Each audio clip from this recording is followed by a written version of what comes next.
Trijobet. Kaip vertinate rungtynes? Nu kaip vertinam? Gerai vertinam. Šiaip iš tikrųjų nepadarėm to, ką galėjom padaryti. Ir tiek.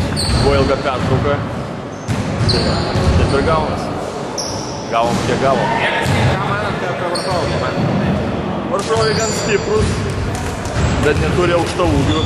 Neturi aukštaūgių žaidėjas geras, kuris gerai reguliuoja. Ir priekinė linija jiems sunku, paskui ras tvirtesni žmonės, jiems sunkiau tada iš karto. Kokie jūsų tikslai lygoje šį sezoną? Pereit kitą etapą bent jau. Buvo dideli, gavos kaip gavos. Buvo daug traumų, daug žaidėjų negalėjo. Buvo ilga pertrauka, tai gavos taip. Ar esate patenkinti naujas organizacijas? Esam patenkinti. Manau, kad taip, esam patenkinti.